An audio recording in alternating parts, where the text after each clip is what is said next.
kinakausap ayon sa aking source. Ito, baka hindi pa narinig ni Inday at ng taong bayan. Ayon sa aking source kanina na nag-message sa akin, kinukumbinsi ng grupo ni Bangag na yung mga doktor na kunwari mag-open sila ng live o open for public na pulburon test o hair follicle, pulboronic test. I will call that hair follicle pulboronic test. So, meron silang kinakausap na pampublikong hospital para mag-connives. Okay? Connives nila yung mga doktor na kapag nagkaroon ng, ang tawag dito, nagkaroon ng testing sa pulboronic test, ay magiging negative siya. sulat ko itong nasa thought ko baka. آخر ساعتين اشتري واحدة وأحصل على 3 شورتات صيفية من Kalimutan ko to. Okay, kasi we'll talk about that later. Okay, so kinukumbinsi ng pamunuan ng mga bangag na makipagsabwatan ang mga doktor. Okay? Dahil daw ipapakita nila sa taong bayan na si Marcos Jr. ay negative.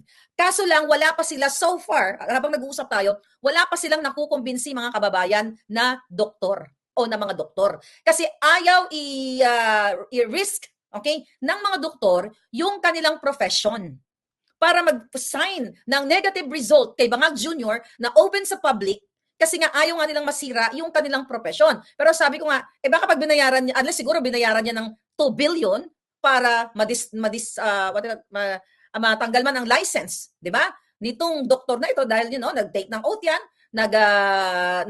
gagawin yung tama, accurate report and everything test, So, hindi pa nila makumbi-kumbinsin yung mga doktor. So, they are eyeing right now public hospital and ayon sa aking source, St. Luke's kung saan doon siya nagpa-test. Di ba, doon sa nung 2021 na kanyang pulburon test, which is urinary, what do you call it, yung test kit, ay questionable na yung pag-gather ng specimen at yung timeline o time ng pagkuha ng sample at ang result like more than 2 minutes lang. 2 minutes or 45 seconds yata. So ngayon, eto mga palaga, breaking news to.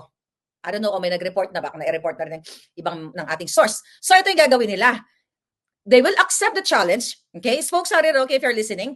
So ito po yung gagawin. They will accept daw the challenge, pero pakuntsaba lahat ng mga doktor na nandoon. So, syempre, di ba, pag inano natin yan, tawag dito, pag syempre, kuntsaba na yan, pati mga cameraman, di ba? Kapag doon sa actual na, o ganyan. So ngayon, sabihin nyo, negative, di ba? Pagdating doon sa hair follicle test, o baka mamaya, magicin nila, pwede nga nilang I'm just, iniisip ko lang ngayon, baka magtanim na sila ng buhok ng buhok ng mannequin. Syempre, wala kang makikita doon, di ba? Or buhok o synthetic hair, di ba? Possible na ganon. O sige, lagyan natin yun dyan, tapos kunin natin yung buhok ng manika, di ba? Yung pala, wala kang makikita kasi nga hindi naman siya real hair.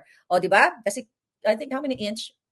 I don't know, hindi ko sure kung ilang inch. But anyway, baka gaganon yung buhok ni Bangag para sabihin lang, this is negative result. So see that, now pinangungunahan na natin kung bakit, mga palangga, kung bakit reliable ang ating mga sources or ating mga puting peke, show, dramatization, play o pelikulang pulboronic testing na kukontsabahin ang mga doktor. Sabi ko nga sa inyo, kung ito'y babayaran ng bilyon na para kahit matanggal sila sa pagiging doktor nila, they can live happily ever after, di ba? So, pwede talagang tanggapin.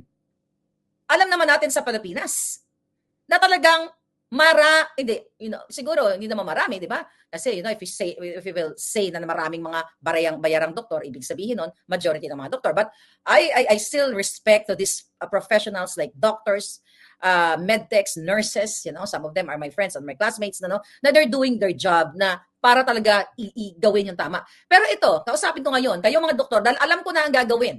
Ayon nga sa aming source na kayo ay babayaran. At kukuntsabahin ni Bangag Jr., mahiya kayo sa inyong sinumpaan, mahiya kayo sa Diyos, mahiya kayo sa inyong mga anak, sa inyong mga magulang na nagpaaral sa inyo para maging magaling na doktor. Hindi para magaling magdistrongkar o mameke ng result. Imagine mo, peke na nga ang diploma ni Bangag Jr. Okay? Peke pa ang kanyang hair follicle test. O peke na ngayong nakaraan Questionable nga. Nakita nyo naman doon sa hearing, doon sa PIDEA Leaks, na hindi na nga piniga ng mga jutang ginimis ng mga senador doon, yung doktor, na tinanong nila, not really tinanong, na supposedly, di ba, na ipaliwanag, bakit 2 minutes lang and 45 seconds? More than 2 minutes, right? More than 2 minutes. So anyway, kasi doon pa lang nakita natin sa PIDEA Leaks na takot yung doktor na yon or na kontsaba na, nasasabi na, well, definitely na kontsaba na yung mga jutang-julul na mga senador, na wag nyo nang pigain yan si St. Luke's doctor. Kasi naareglo na yan.